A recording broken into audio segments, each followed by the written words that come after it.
Hello guys, कैसे आप हाजिर हो आई एम ज़ॉम्बी के एपिसोड 22 के साथ। तो जैसा कि हमने पिछले एपिसोड में देखा था, ज़ॉम्बी स्पेस से एक ज़बरदस्त छलांग लगाकर ज़मीन में आता है और जिसके चलते चारों तरफ तूफान से मच जाता है। तो आप आगे इस एपिसोड के शुरुआत में हम देखते हैं इंस्पेक्टर चैंग और उसके सारे पंटर जो डर गया होता है, और फिर हम देखते हैं कुछ देर बाद का सीन जहाँ पर हम देखते हैं इंस्पेक्टर चैंग और उसके सारे पंटर जो टैक्सी के जरिए उस सिटी से जा रहा होता है और ज़ॉम्बी और उसके सारे लोग मिलकर ये सब देख रहा होता है। और हम देखते हैं टैक्सी के अंदर इंस्पेक्टर चैंग और उसका सारे सबऑर्डिनेट जो बहुत ही ज्यादा घबरा गया होता है। और इंस्पेक्टर चैंग कहता है वो तो एक मॉन्स्टर है। जो सुनकर उसका एक पंटर कहता है हाँ वो कोई इंसान भी है, हाँ वो एक सच में एक मॉन्स्टर है। या तक कि इंसान भी ऐसा नहीं होता और मॉन्स्टर भी इतने ज्यादा खतरनाक नहीं होता। ना ही वो मॉन्स्टर है और ना ही वो ह्यूमन है, पता नहीं वो क्या है। इंस्पेक्टर चैंग को जाता हुआ देखकर हैमरहेड ज़ॉम्बी से कहता है बॉस क्या हम लोग फिर से जमीन के नीचे जाने वाले हैं? क्या वो लोग हमसे हमारा सिटी को छीन लेंगे?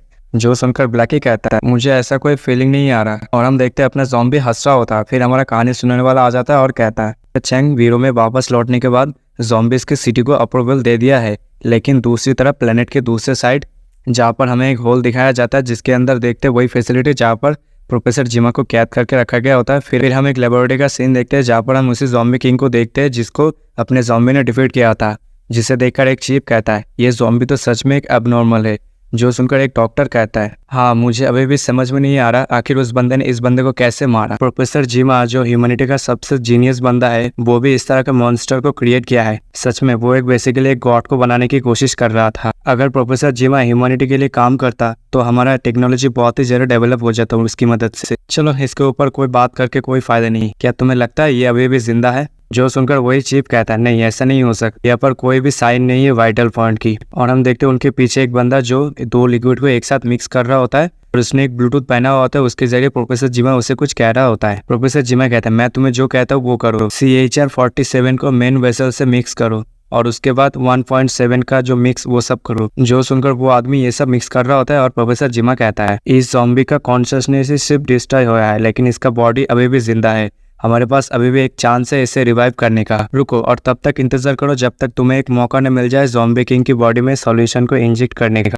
और हम देखते हैं वो चीफ वापस जा रहा होता है और कहता है मैं जाकर पेट्रोलिंग करता हूँ, ठीक है? जो सुनकर वही आदमी जो सॉल्यूशन को मिक्स कर रहा था वो कहता है हम तो अभी 30,000 मीटर अंडरग्राउंड है तो पेट्रोलिंग करने का क्या फायदा। कहते ही वो अपने हाथ में उस सॉल्यूशन को लेकर उस ज़ॉम्बी किंग के पास जाता है और उसके गर्दन पे इंजेक्ट कर देता है। जो देखकर वही चीफ आकर उस बंदे को दीवार से पटक के मारता है और कहता है आखिर तुमने ये क्या किया। लेकिन अगले पल देखते हैं हम उस ज़ॉम्बी का जो आँख खुल जाती है और वहाँ पर एक जबरदस्त ब्लास्ट होता है। जो देखकर बाहर वही आयरन मैन कहता है अरे आखिर क्या हुआ। और हम देखते हैं तभी से साइलेंट बजना चालू हो जाती है और कहती है वार्निंग वार्निंग। और फिर हम धूल हटने के बाद का सीन देखते हैं जहाँ पर हम देखते हैं वही ज़ॉम्बी किंग जो रिवाइव हो गया होता है। और प्रोफेसर जिमा उस आदमी के जरिए इस ज़ॉम्बी से कहता है सभी लोगों को मारो और हमें यहाँ से बाहर निकालो, मैं तुम्हें बहुत ही ज़्यादा स्ट्रॉन्ग बना दूंगा उस ज़ॉम्बी की तरह। फिर से नहीं पड़ी कट हो जाता है और फिर हमें एक प्लेन का सीन दिखाया जाता है जो आसमान के ऊपर उड़ रहा होता है और वो उसी होल की ओर बढ़ रहा होता है। और तभी हम देखते हैं उस प्लेन का दरवाजों को कोई लात मार कर तोड़ देता है और फिर हमें प्लेन का अंदर का सीन दिखाया जाता है जहाँ पर हम देखते हैं उस ब्लड क्वीन का सारे पंटर उस प्लेन में जितने भी पैसेंजर थे उन सभी को हॉस्टेज बना लिया होता है और कहता है तुम लोगों को कोई घबराने की जरूरत नहीं, तुम लोग चुपचाप यहाँ पर बैठे रहो, हमारा काम होते ही हम लोग तुम्हें छोड़ देंगे। फिर हमें ब्लड क्वीन को दिखाया जाता है जो प्लेन के दरवाजे के पास खड़ा होता है और वो अपने एक बंदे से कहता है उसके पास वार्निंग सिस्टम है जो 100 किलोमीटर के एरिया में जो भी होगा वो सब डिटेक्ट कर लेगा। क्या यही सिर्फ एक ऑप्शन है अंदर जाने का? जो सुनकर उसका बंदा कहता है योर मैजेस्टी उन लोगों ने प्रोफेसर जिमा के ऊपर सेल्फ डेटोनेट बॉम्ब लगा दिया है, क्या आपको लगता है हम इससे बेहतर प्लान के साथ आ सकते हैं? सुनकर ब्लड क्वीन कहती है इसकी कोई जरूरत नहीं, ये सिर्फ ह्यूमन के द्वारा बिछाया हुआ एक छोटा सा ट्रिक है। अगर मैं ऐसा कुछ नहीं कर सकता तो फिर मैं कैसे तुम लोगों का क्वीन बन गया? कहते ही हम देखते वो सभी प्लेन से कूद जाता है और वो सभी उस होल की ओर बढ़ रहा होता है। और ब्लड क्वीन कहती है यहाँ पर एक ही रास्ता है, जो लोग वायलेंस को ज्यादा प्रेफर करते हैं सब कुछ हासिल करने के लिए उन लोगों के साथ वायलेंस ही करके निपटा जा सकता है। और हम देखते हैं वो सब उस होल की ओर जा रहा होता है और कहता है सब लोगों को मार दो। तभी हम देखते हैं जमीन के अंदर का सीन जहाँ पर आयरन मैन और एक बंदा जो खड़ा होता है वो सब कहता है अरे ऊपर देखो आसमान से कुछ गिर रहा होता है। जो देखकर आयरन मैन कहता है अरे ये तो जेल ब्रेकर है, सभी लोग तैयार हो जाओ, सभी लोग प्रिपेयर हो जाओ अटैक के लिए। तभी हम देखते हैं वो सब अंदर आ गया होता है। जो देखकर उस फैसिलिटी में जितने भी गार्ड्स थे वो सभी उनके ऊपर गोलियां चलाना शुरू कर देते हैं, लेकिन वो सभी लोग उन गोलियों से बड़ी आसानी के साथ बच जाता है। जो देखकर एक बंदा कहता है सभी लोग शांत रहो, घबराने की जरूरत नहीं, यहाँ पर 30 प्रेसिडेंट है। तभी एक आवाज होती है जो देखकर आयरन मैन कहता है आखिर ये क्या हुआ? और चीफ कहता है लगता है ये जेल ब्रेकर आ गया है। फिर हमें ब्लड क्वीन को दिखाया जाता है जो सबसे ऊपर वाली फ्लोर पर खड़ा होता है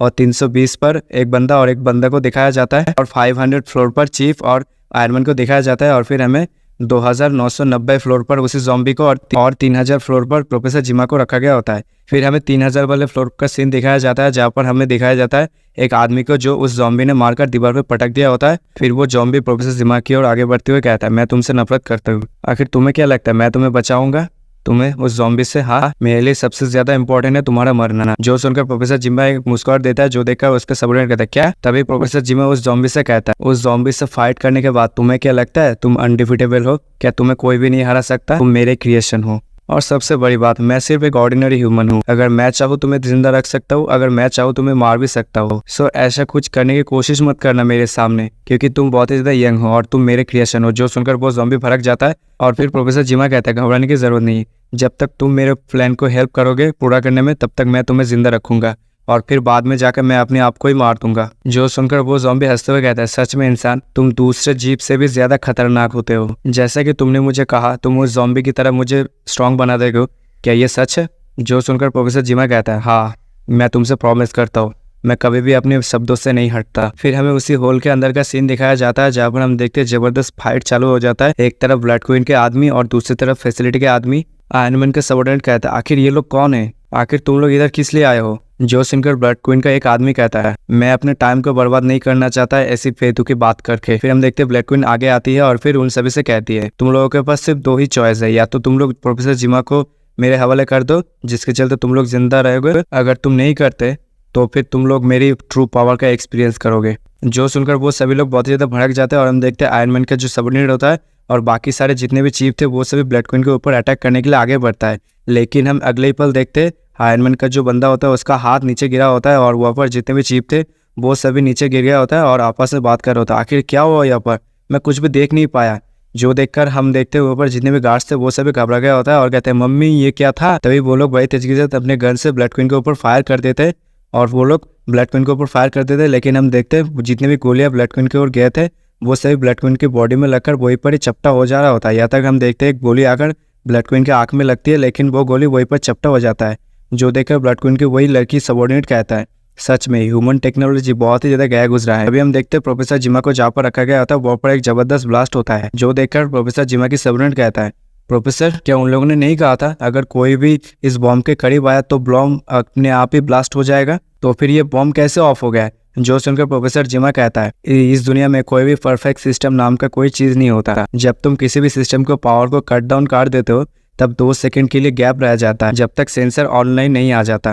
कहते ही वो सब उस रूम से बाहर निकल रहा होता है। जो सुनकर प्रोफेसर की सबऑर्डिनेट कहता है, हे ब्रदर, क्या तुम्हें लगता है क्या तुम इसे स्ट्रांग बना पाओगे? वो पहले से भी ज्यादा स्ट्रांग हो गया अभी के लिए, अगर क्या हो वो आगे चल के हमारे लिए परेशानी खड़ी कर दे। जो सुनकर प्रोफेसर जिमा कहता है, नहीं, उसके अलावा कोई भी अच्छा वेसल नहीं है ये इस जगह पे। तभी वो लोग एक जगह पे आता है जहाँ पर उस ज़ॉम्बी का कुछ मैसेज होता है और वो सामने की ओर देखता है, जहाँ पर वो देख पाते हैं सारे चीफ्स और सारे सबऑर्डिनेट को जो जमीन पर गिरा हुआ होता है। जो देखकर प्रोफेसर जिमा की सबऑर्डिनेट कहता है, अरे क्या हुआ इधर? फिर हमें ब्लड क्वीन को दिखाया जाता है जो प्रोफेसर जिमा से कहता है, प्रोफेसर जिमा, जब वो ज़ॉम्बी अपने सेकंड स्टेज में एंटर होता है तब उसकी बॉडी का बाल का कोई भी हिस्सा कोई भी उससे उखाड़ नहीं सकता, तो ये तुम्हारे वेसल के लिए सुटेबल नहीं है। जो सुनकर प्रोफेसर जिमा की सबऑर्डिनेट कहता है, क्या? तभी वो ज़ॉम्बी भी हैरान हो जाता है। जो सुनकर ब्लड क्वीन कहती है, क्यों ना तुम मेरी बॉडी की यूज करो, क्या लगता है? और यहीं पर इस एपिसोड की एंडिंग हो जाती है। अगर आपको ये वीडियो और मेरी एक्सप्लेनेशन पसंद आती है तो वीडियो को लाइक कमेंट शेयर कर दीजिए और चैनल पर नया तो चैनल को सब्सक्राइब कर दिए। मिलता है अगले वीडियो में, तब तक के लिए सायोनारा।